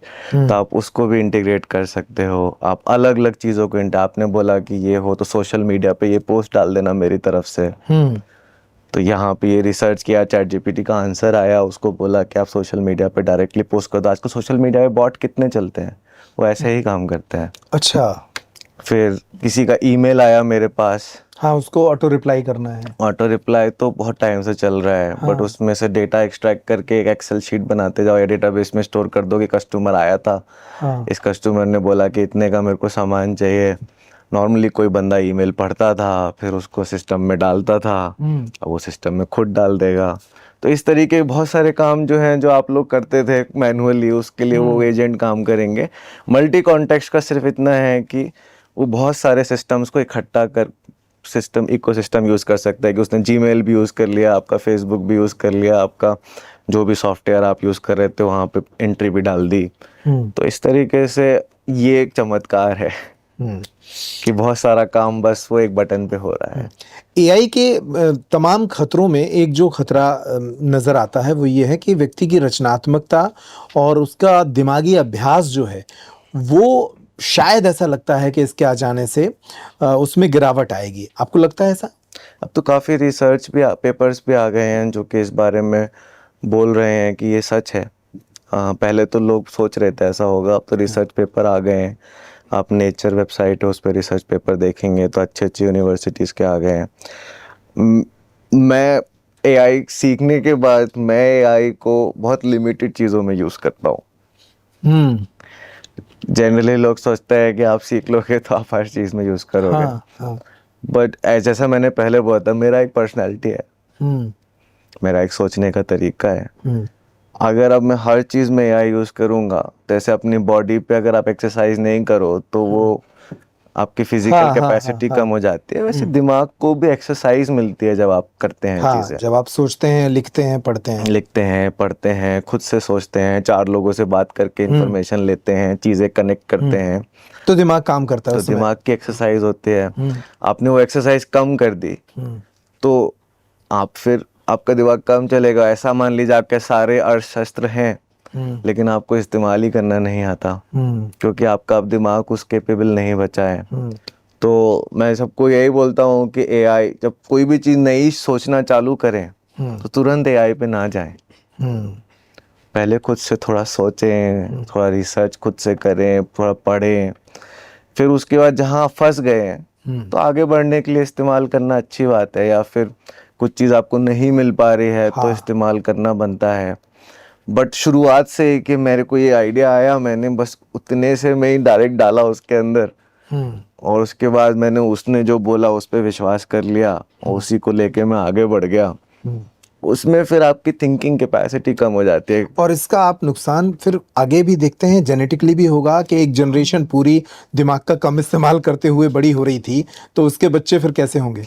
देखिए ये तो वक्त बताएगा, लेकिन अगर एग्जाम्पल देखें तो मेरे पापा मम्मी को जितना मोबाइल यूज़ करने में दिक्कत होती है, आज के साल में 1.5 साल का बच्चा मोबाइल यूज़ कर लेता है। तो वो जेनेटिकली कहीं ना कहीं तो नॉलेज ट्रांसफ़र हो रही है।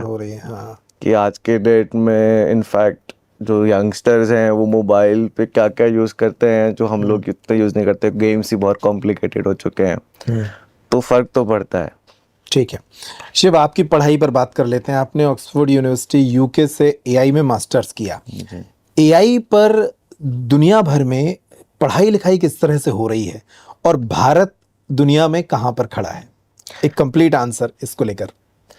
देखिए एआई के बारे में पढ़ाई काफ़ी टाइम से हो रही थी, जिसको डेटा साइंस की फील्ड बोलते हैं, जो काफ़ी टाइम से है। एल्गोरिदम्स जो यूज़ हो रही थी वो काफ़ी टाइम से है। तो ऐसा नहीं है कि एआई की पढ़ाई पहले नहीं हो रही थी, इंडिया में भी हो रही थी। बट अब ये जनरेटिव एआई है, जो चैट जीपीटी, ये एआई एजेंट, जो नई टेक्नोलॉजीज आई हैं एकदम से, ये सारी टेक्नोलॉजीज, नॉर्मली टेक्नोलॉजीज पहले आती थी यूनिवर्सिटीज से। ये टेक्नोलॉजी आई है एक कंपनी से जिसका नाम है ओपन एआई, और गूगल और फेसबुक, ये यूनिवर्सिटी से नहीं आए, तो वो लोग भी थोड़ा पीछे रह गए हैं। और ऐसा नहीं है कि यूके का किसी कंट्री का, हर कंट्री का वो चीज़ समझ रहे हैं कि तो कोर्सेज नए चालू हो रहे हैं कि ये जनरेटिव एआई के संग हम क्या क्या कर सकते हैं। क्योंकि ये ट्रांसफॉर्मेशन है ना कि आप किसी भी भाषा में बात करिए उसके बाद वो जवाब दे रहा है। अब तो हिंदी में भी बात करने लगा है काफ़ी हद तक, राइट। तो इसके बारे में पढ़ाई हो रही है। जो ऑक्सफोर्ड है यूनिवर्सिटी, वो काफ़ी आगे है इन सब चीज़ों में, हमेशा से ही रही है और इसमें काफ़ी आगे है। तो ऑक्सफोर्ड में प्रोग्राम चालू हुआ, जब ये आया नवंबर 2022 में, तो मेरे को ये समझ में आ गया था कि ये गेम चेंजर है। तो मैंने अगले साल ही अप्लाई किया वहाँ पे सिलेक्ट होने के लिए। बट इंडिया में भी अब चालू होता जा रहे हैं ये कोर्सेस। याद रखना होगा कि अभी नवंबर 2022 से नवंबर 2025 नहीं आया है, तो 2.5 साल ही हुए हैं। तो ऐसा नहीं है कि कोई भी, ये डर जो होता है ना कि आप लेट हो गए, इस डर को ख़त्म कर दीजिए। शुरुआत आज से भी कर सकते हैं। कोई भी लेट नहीं है। आपके कोर्स के बारे में अगर थोड़ा सा समझने की कोशिश करें कि आपने इसमें क्या क्या पढ़ा, बिल्कुल। या मेरे समझने का आशा ये है कि यूनिवर्सिटीज इस बारे में क्या क्या पढ़ा रही हैं स्टूडेंट्स को। देखिए, यूनिवर्सिटीज़ में कई टाइप के कोर्स होते हैं। जो मेरा कोर्स था वो ऐसा था कि लीडरशिप कोर्स है। अच्छा। क्योंकि एआई की दुनिया में आपको, आप समझिए कि नदी के इस पार और इस पार के बीच में लोग हैं और आपको एक ब्रिज बनना है। क्योंकि आपको व्यापारी और बिजनेस वाले बंदे को भी समझना है, क्योंकि उसकी ज़रूरत होनी चाहिए। करेगा कौन? टेक्नोलॉजी वाला बंदा। तो आपको टेक्नोलॉजी का भी समझना है। किससे करेंगे? आपको उसके लिए चाहिए क्या है? डेटा। तो आपको डेटा भी समझने की ज़रूरत है। फिर रिस्क भी होती है कि अगर मान लीजिए कि आप ही हैं, जैसे आप रिव्यू करते होंगे सारे जो आर्टिकल्स बाहर जाते हैं, उसमें कुछ गलत जाएगा तो आपको सामाजिक रिस्क है, लीगल रिस्क है। हाँ। तो वो भी आपको समझना ज़रूरी है कि वो एंगल से ख़राब ना हो जाए। तो ये सारे जो चीज़ें हैं, डिजिटल समझना होगा, डेटा समझना होगा, टेक्नोलॉजी। तो ये कोर्स था मेरा कि आप सबको साथ में लेके कैसे चलें, जैसे कि अपने यहाँ बोलते हैं सबका साथ सबका विकास। तो वो सबको साथ लेके कैसे चलना है आगे, ये लीडरशिप कोर्स मैंने किया एआई में। क्योंकि जैसे मैंने कहा कि अभी डेटा साइंस के बहुत कोर्स होते हैं, लेकिन वो डेटा ही समझते हैं, वो बिजनेस नहीं समझते हैं। वो लोग कंप्लायंस नहीं समझते हैं, उन लोगों को जो लीगल रिस्क हो सकती हैं वो समझ नहीं आती है। मैं काफ़ी कंप्लायंस के डोमेन में भी काम करता रहा हूँ पहले। तो ये वेल राउंडेड समझ चाहिए आपको एक सक्सेसफुल प्रोजेक्ट बनाने के लिए। इसलिए 80% प्रोजेक्ट फेल भी होते हैं एआई के आज की डेट में। क्योंकि नॉर्मली अपने रोल जो रहे हैं वो एक तरफ या तो बिजनेस करता है, या टेक्नोलॉजी करता है, या डेटा में काम करता है, या डिजिटल करता है। इसलिए मैंने ये प्रोफाइल की कोर्स किया जिसमें आप एक वेल राउंडेड फिगर रहते हो, जो आप आगे ले जा सकते हो सबको। क्योंकि गलतियां होती हैं, ये इंसान अपनी तरीके से सोचता है, वो अपनी तरीके से सोचता है, और सबको साथ कैसे लाना है। ठीक है, एक सवाल इसी से जुड़ा हुआ कि जो भारत के विद्यार्थी आपको सुन रहे होंगे, और आपने कहा कि कोई अभी लेट नहीं हुआ है, अगर उन्हें एआई के बारे में पढ़ना है तो भारत में कौन कौन से ऐसे संस्थान हैं, या कौन कौन से ऐसे कोर्सेज हैं, या भारत के बाहर भी, कि वो वहाँ पढ़ सकते हैं, जान सकते हैं, और क्या उन्हें पढ़ना चाहिए? देखिए, मैं किसी संस्थान का नाम नहीं लूँगा, क्योंकि उसमें मैं किसी का प्रचार नहीं कर रहा हूँ यहाँ पे। आपको सिर्फ संस्थान पे देखना ज़रूरी नहीं है। आज के डेट पे आप यूट्यूब पे जा सकते हैं। इनफैक्ट आप चैट जीपीटी से यूज़ करके ही एआई सीख सकते हैं। अच्छा। हाँ, क्योंकि आप उसको बोल सकते हैं कि मेरे लिए तू एक प्रोग्राम बना। जैसे मैं कितनी चीज़ें सीखा हूँ, मैं उसको बोलता हूँ कि मेरे लिए एक प्रोग्राम बना, बिगनर लेवल का। ऐसे स्टार्ट कर रहा हूँ मैं कि बिगनर लेवल का, और मेरे को सारे जो रेलेवेंट बुक्स हैं और फ्री वीडियोज़ हैं और फ्री कोर्सेज हैं वो लिस्ट कर दे। 3 महीने मेरे पास 2 घंटे हैं पर दिन। तो वो आपको पूरा प्रोग्राम बना के दे देता है कि आप पर दिन ये पढ़ो, आप ये वीडियो देखो, ये किताब पढ़ो, ये यहाँ से मिल जाएगा। और आप पूरी पढ़ाई का आपको पूरा वो बना के दे देता है कोर्स। तो हर किसी के संस्थान में जाना हमेशा पॉसिबल नहीं होता। आप कह रहे हैं चीजें तो कहीं से भी शुरू कर सकते हैं। शुरू करिए। ये सब आप गूगल यूट्यूब पे डालिए व्हाट इज एआई, आपको बहुत वीडियो मिलेंगे, एक समझ चालू होगी। व्हाट इज डेटा, ये तो सिंपल सवाल है, उसमें आपको कुछ नए शब्द मिलेंगे, फिर आप वो सर्च करिए। पढ़ाई ऐसे भी हो सकती है। उसके बाद बहुत सारे संस्थान भी हैं जहाँ पे आपके बैचलर लेवल कोर्स भी हैं, और मास्टर्स लेवल कोर्स भी, और पीएचडी लेवल कोर्स भी हैं। तो आप वो भी ज्वाइन कर सकते हैं। कुछ सर्टिफिकेट प्रोग्राम्स भी इंडिया में चालू कर दिए हैं अच्छे अच्छे इंस्टीट्यूट्स ने, बाहर भी होते हैं। तो आपको ये समझना होगा कि आपको शुरुआत करनी है, आपको सोचते नहीं रहना है। 2 शब्द बड़े कॉमन हैं इस दुनिया में जब हम बात करते हैं टेक्नोलॉजी पर, डेटा, और फिर इसी से जुड़ा एक शब्द अभी आपने जिसका जिक्र किया कि डेटा साइंस की पढ़ाई। इन दोनों शब्दों के भीतर क्या क्या आता है, इसको थोड़ा समझा दीजिए। डेटा एक्चुअली क्या होता है, और डेटा साइंस का अध्ययन क्या होता है, क्या पढ़ते हैं लोग उसमें? तो डेटा तो जैसे मानिए कि बहुत सिंपल एग्जांपल दूंगा, तो कोई भी व्यापारी है, उसने कहा कि ये माल मेरा आया था, हाँ। ये माल मेरा इतने का बिका, इतना मेरा प्रॉफिट रहा, इतना मेरा टैक्स रहा। वो एक टेबल फॉर्मेट में दिखता है नॉर्मली आपको। एक्सेल यूज़ करते हैं लोग बहुत कॉमनली, तो एक्सेल में आप जो भी डाल रहे हैं, वर्ड में जो भी डाल रहे हैं, आप कुछ भी डिजिटली लिख रहे हैं, वो एक डेटा है। डेटा है, ठीक है। मैं डिजिटल पे बात करूंगा, ऐसे तो आप हाँ, कॉपी पे भी लिख रहे हो, वो वो भी भी एक डेटा डेटा है, है। हाँ। तो डिजिटल आप जो भी करते हो वो एक डेटा है। अब कुछ लोग हैं जो डेटा समझ पाते हैं। अब मेरे को अगर आप कहीं डिफेंस इक्विपमेंट का डेटा दिखा दोगे तो मेरे को नहीं समझ में आएगा, क्योंकि मैं डिफेंस में काम नहीं करता। या मेडिकल डेटा दिखा दोगे तो ईसीजी सामने एक डेटा है जो डॉक्टर समझता है। हाँ। ठीक है, तो हर टाइप के डेटा, जो अलग अलग टाइप के डेटा होते हैं, आपका ईसीजी भी एक डेटा है, आपका एक्सरे भी एक डेटा है। तो वो समझने वाले लोग होते हैं। तो उसको अब उस डेटा को यूज़ करना है आपको। जैसे कि मैं एक हॉस्पिटल है तो उसके पास बहुत सारे मरीज आए। हाँ, उसके पास 100 लोगों की एक्सरे रिपोर्ट है। हाँ, तो वो 100 लोगों का डेटा हो गया। 100 लोगों का डेटा हो गया। वो समझ सकता है कि अच्छा मेरे पास हाथ फ्रैक्चर के लोग ज़्यादा आ रहे हैं या सर्दी जुकाम के लोग ज़्यादा आ रहे हैं, तो समझ जाते हैं यहाँ पे फ्लू फैला हुआ है। ओके। तो डेटा का इस्तेमाल एक हो गया कि मैंने देखा कि मेरे पास नॉर्मली 10% लोग आते थे फ्लू के, हाँ। अब 25 आ रहे हैं। तो सरकार समझ जाती है, हॉस्पिटल समझ जाता है कि अभी फ्लू फैला हुआ है। ओके, तो फिर एक उसके डेटा का, प्रिवेंशन से जुड़े कुछ काम शुरू हो सकते हैं। तो ये एनालिटिक्स कहते हैं डेटा की। हाँ। ठीक है, ये एक कदम आगे हुआ। एक हुआ डेटा समझना, हाँ। फिर उसको एनालाइज करना, तो एनालिटिक्स। उससे एक इंसाइट निकाली अपने कि यहाँ फ्लू फैला हुआ है। फिर होता है कि साइंस। साइंस में उस डेटा से आपको एल्गोरिदम यूज़ कर सकते हो। एनालिटिक एडवांस जो आपके स्टैटिस्टिकल डिस्ट्रीब्यूशन होता है, थोड़ा एडवांस मैथमेटिक्स होती है। और प्रिडिक्शन कि अच्छा फ्लू 2010 में हुआ था, फिर 16 में हुआ था, फिर 22 में हुआ था, अब 6-6 साल में हो रहा है, 27-28 में होने का चांस है। तो ये आपने एक साइंस यूज़ किया, पूरा डेटा का प्रिडिक्ट यूज़ किया, प्रिडिक्शन लाए कि क्या होता है। या फिर जैसे आपकी मशीन्स होती हैं जो बड़ी बड़ी फैक्ट्रीज होती हैं, तो वो ख़राब होती हैं। ख़राब होती है तो फैक्ट्री शट डाउन हो जाती है। आपने पास्ट का सारा डेटा लिया कि वो कब कब ख़राब हुई।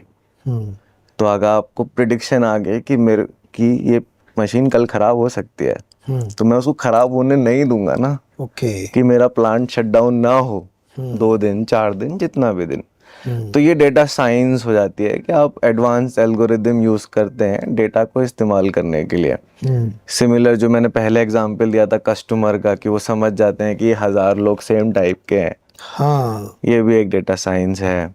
या एल्गोरिदम जो आपको प्रपोज कर रही है पोस्ट, ये भी डेटा साइंस है। एल्गोरिदम यूज़ करके आप उस यूज़र का बिहेवियर समझना या फिर ये सब करना आपके लिए डेटा साइंस का काम होता है। तो ये सब भी दुनिया में पढ़ाया जा रहा है यूनिवर्सिटीज में, बहुत सालों से पढ़ाया जा रहा है कि डेटा को इस तरह से आप समझिए और इसके अकॉर्डिंग फिर कैसे बिहेव करना है कंपनीज को या सरकारों को।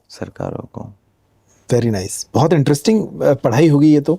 हाँ, इसमें अचानक से ऐसा लगता है कि आपके पास डेटा आ जाएगा तो आप काफ़ी कुछ कर सकते हो। मैं वही सोच रहा था कि आपको एक वो लगेगा कि कोई जादू की छड़ी आ गई, आप तो बहुत सारी चीजें समझते हैं और आज की डेट में बैंक्स में देखे ना कि फ्रॉड अलर्ट्स कितनी जल्दी आते हैं। हाँ, वो इसलिए तो आते हैं कि वो एल्गोरिदम तुरंत फ्लैग कर देता है कि ये फ्रॉड है।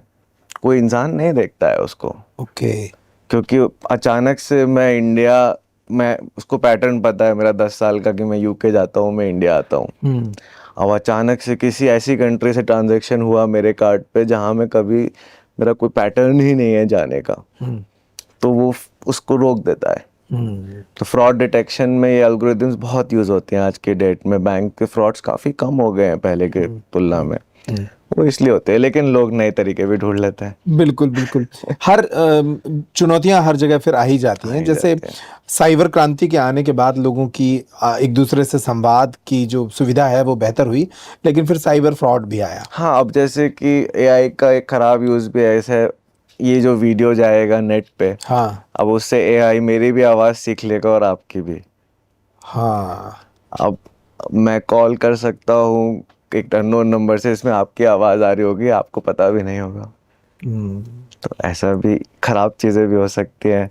इसका अच्छा यूज़ ये भी किया गया है कि जो पुराने सिंगर्स थे जो कि अब शांत हो चुके हैं, तो उनके उनकी आवाजों में नए गाने बनाए नए जा गाने रहे हैं। बन जाए तो अच्छा भी होता है, बुरा भी होता है।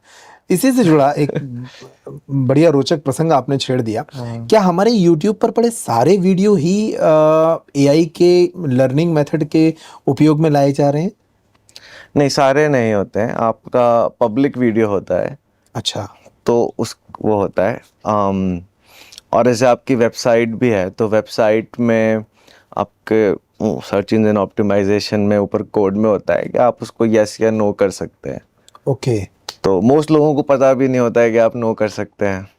तो अगर आप नो करते हैं तो आपने लीगली मना किया हुआ है कि मेरे उस पर ट्रेन नहीं कर सकते हो आप। बट अगर आपने वो नो नहीं किया हुआ है तो आपने उसको लीगली हाँ ही बोला है। ओके। तो ऐसे फोटो अडोब में भी जो फोटोशॉप यूज़ करते हैं, काफ़ी यूज़ करते हैं लोग। हाँ। अभी कुछ समय पहले, मेरे को एग्जैक्टली याद नहीं है, उन्होंने अपनी पॉलिसीज़ चेंज करी थी। एक बार पढ़िए उन पॉलिसीज़ के बारे में कि उसका क्या मतलब है। अब वो कई तरीके का डेटा जो आप फोटोशॉप पे डालते हैं वो यूज़ कर सकते हैं। हमारी निजी तस्वीरें उनकी इस्तेमाल हो रही हैं उनके द्वारा। हाँ, तभी तो ये मॉडल्स काम कर रहे हैं। मैंने बोला जो भी आप पब्लिक डोमेन में डाल रहे हैं, प्राइवेट नहीं कर रहे हैं, वो यूज़ करा जा सकता है। अभी आप इंस्टाग्राम की कुछ पॉलिसीज के बारे में बता रहे थे कि उन्होंने भी हाल में कुछ पॉलिसीज को चेंज किया है और उससे काफ़ी चीज़ें बदल रही हैं। क्या है वो पॉलिसीज? तो अगर आप अगर आपकी प्रोफाइल लॉग्ड नहीं है, हाँ। प्राइवेट नहीं है, हाँ। तो वो डेटा यूज़ किया जा सकता है, जितनी मेरी समझ है। ओके। अब वो एक्चुअल में कितना यूज़ कर रहे हैं वो किसी को नहीं पता होता है, बट लीगली जितना मेरे को पता है कि वो यूज़ किया जा सकता है। तो और यही हाल फेसबुक पर भी है, यूट्यूब पर भी है। हाँ, आई मीन सारे कि मैंने अभी तो गो थ्रू नहीं किया डिटेल में पॉलिसी, बट वाइडली जो मार्केट का ट्रेंड है वो यही है। और हमारे जैसे देश में, भारत जैसे देश का ये पूरा डेटा जो है ये जा कहाँ रहा है? अमेरिका जा रहा है, चाइना जा रहा है, कहाँ जा रहा है?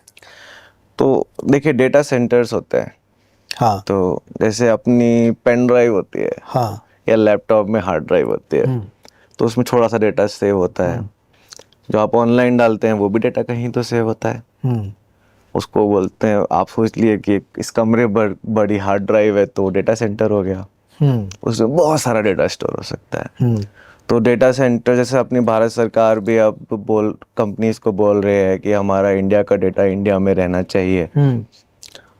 तो धीमे धीमे बहुत सारे और देश भी ये चीज़ के बारे में अब सचेत होते जा रहे हैं।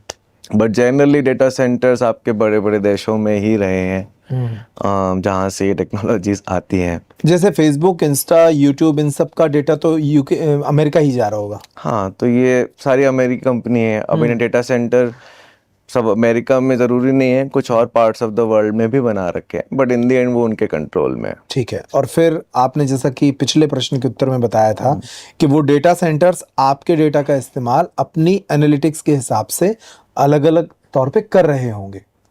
हाँ, उनकी प्रेडिक्शंस के लिए कर रहे होंगे, आपकी एल्गोरिदम को समझने के लिए कर रहे होंगे। हाँ, इन द एंड तो देखिए, उसका मेन रोल तो वो है कि आप उस प्लेटफॉर्म पे वापस आए, कि आपको जो भी प्लेटफॉर्म में मज़ा आने लगा, वो कि हाँ इस पे मेरे को अच्छा लगता है, जो मेरे को चाहिए वो दिखता है।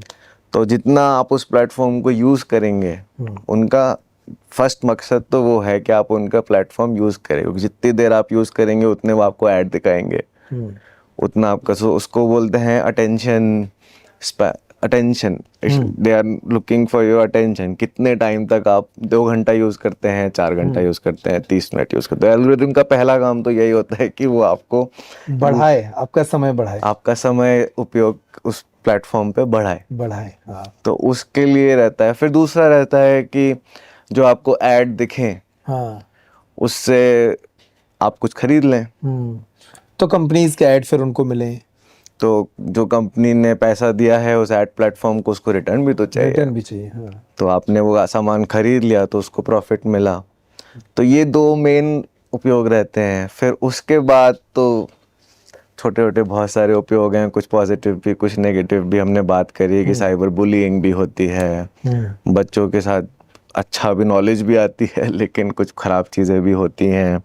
तो बहुत सारे एक्टर्स है, गवर्नमेंट्स भी होते हैं, गवर्नमेंट हैंडल्स होते हैं जहाँ से आजकल तो बड़े बड़े लीडर्स ट्विटर पे ही बताते हैं कि वो क्या करने वाले हैं। हाँ। पहले तो ऐसा नहीं होता था, अब ट्विटर पे बताते हैं। तो अलग अलग प्लेटफॉर्म का अलग अलग यूज़ भी आ चुका है कि फेसबुक पे एक सर्टेन टाइप के लोग जा रहे होते हैं, इंस्टा पे अलग जा रहे होते हैं, नए बच्चे स्नैपचैट और काफ़ी कुछ यूज़ करते हैं। तो ये सारे, लेकिन इनका मेन गोल ये है कि आप उनको यूज़ करो, अटेंशन आपका जाए। आखिरी सवाल और आपसे निजी सवाल, आप खुद एआई को इतना पढ़ा जाना समझा है, सोशल प्लेटफॉर्म की अच्छी समझ है आपको, आपका खुद का स्क्रीन टाइम कितना है? आप कितना इस्तेमाल करते हैं इन सोशल प्लेटफॉर्म्स को? देखिए, मैं अपना मेरे को पहले तो मैं काफ़ी यूज़ करता था, पहले मेरे को भी समझ नहीं थी इस बारे में, बट पिछले 2-3 साल से मैंने सारे सोशल मीडिया प्लेटफॉर्म को अनइंस्टॉल कर दिया था अपने फ़ोन से। आप इंस्टा फेसबुक कुछ नहीं चला रहे हैं?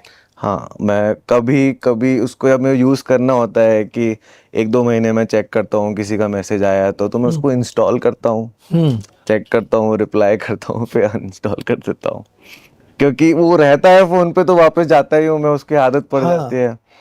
और ऐसे अगर मेरे को मुश्किल करना है अपने लिए तो मैं जानबूझ के ऐप डाउनलोड नहीं करता हूँ, मैं उसको अपने गूगल क्रोम ब्राउज़र पे खोलता हूँ। वो अच्छे से काम नहीं करता है उस पे, तो मेरे को उतना मज़ा नहीं आता, तो मैं अपने आप उसको बंद कर देता हूँ। तो ये जो, क्योंकि मैंने ये देखा कि जैसे ही खाली हुए तो मैं फ़ोन खोलता था और जो भी मैं एक ऐप है वो खटक से दबाता हूँ, उस पे ऐसे से करने लगता था। तो मेरे को लगा कि ये तो मतलब मैं अपने दिमाग को भी रेस्ट भी नहीं दे रहा हूँ और वेस्टेज ऑफ टाइम ही होता है एक पॉइंट के आगे। तो मैंने इस तरीके से अपनी चीज़ें कम करी हैं यूज़ करना पर्सनली। ऐसा नहीं बोलूँगा कि मैं एकदम परफेक्टली करता हूँ, बट चूँकि मैंने ये हैबिट बना लिया अनइंस्टॉल करने की, तो जब काम हो गया, रिप्लाई हो गया तो मैं अनइंस्टॉल कर देता हूँ। तो मेरी कंटिन्यूअस आदत नहीं रहती है चीज़ यूज़ करने की। एक मैंने ये सिंपल सा अपनी लाइफ में तरीका किया। दूसरा, मैं कई साल से कुछ भी पोस्ट नहीं करता हूँ। लाइक तो मैंने बताया है कि मैं दबाता नहीं हूँ, मैं कुछ भी पोस्ट भी नहीं करता हूँ, क्योंकि अब वो डेटा यूज़ होता है, मेरे को समझ आ चुकी है। तो जितने लोग मेरे को जानते हैं वो निजी लोग हैं, वो बात उनको पता ही होता है कि मैं क्या कर रहा हूँ। मैं पोस्ट नहीं करता हूँ, तो आप देखेंगे कि पिछले 2-3 साल में मैं नहीं पोस्ट करता हूँ कुछ भी सोशल मीडिया पे।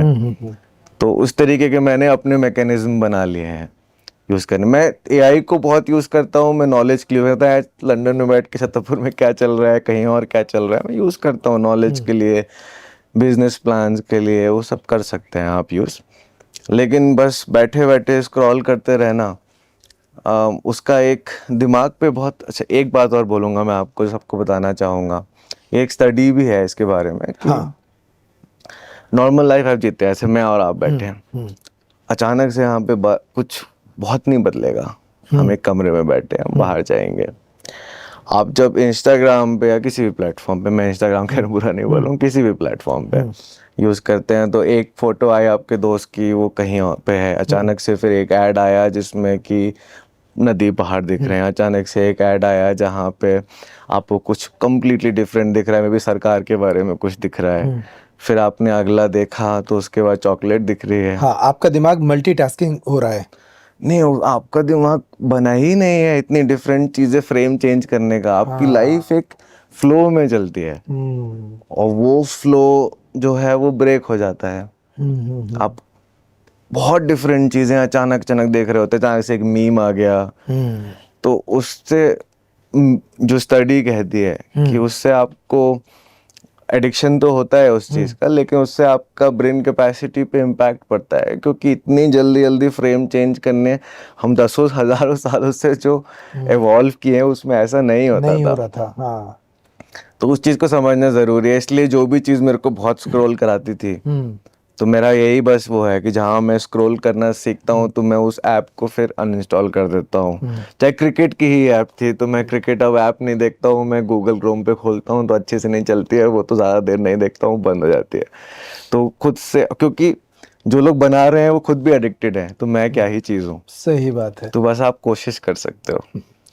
तो बहुत सही पॉइंट पर हम ये पॉडकास्ट यहाँ ख़त्म कर रहे हैं। भले ही आर्टिफिशियल इंटेलिजेंस इस दुनिया को बदलने के लिए काम करने में जुटी हुई हो, या एआई से ये दुनिया बदलने वाली हो, आपकी ज़िंदगी बदलने वाली हो, लेकिन फिर भी आपको भरोसा अपनी खुद की इंटेलिजेंस पर रखना है। बहुत काम का इंटरव्यू है, आप पूरा सुने हैं और नहीं सुने हैं तो इसको वापस से सुनिए, क्योंकि ये रोचक जानकारियों के साथ साथ ज़रूरी जानकारियां हैं जो आपके डिजिटल बिहेवियर को और बेहतर बनाएंगी। ये इंटरव्यू कैसा लगा अपने कमेंट के माध्यम से भी हमें बताइएगा, और शिवा से अगर कोई सवाल रह गया हो जो हम ना कर पाए हों तो आप कमेंट में उस सवाल को भी छोड़ सकते हैं। हम कोशिश करेंगे कि दोबारा उनसे मिलें और वो सवाल फिर से उनके सामने रखें। बहुत शुक्रिया शिवा हमसे बात करने के लिए और इस पॉडकास्ट में शामिल होने के लिए। आप सभी दर्शकों का भी बहुत बहुत धन्यवाद। नमस्कार। मेरी तरफ से भी धन्यवाद। त्योहार के इस सीजन में आई है बड़ी खुशखबरी। Peptic group proudly tie up arrangements with Indian bank. Peptic town Naugaon road Chhatarpur के न्यू एक्सटेंशन में खरीदिए अपने सपनों का घर इंडियन बैंक की मदद से। लोएस्ट इंटरेस्ट रेट और प्रोसेसिंग फीस पर पाइए हाउसिंग लोन। आज ही इन नंबरों पर कॉल करें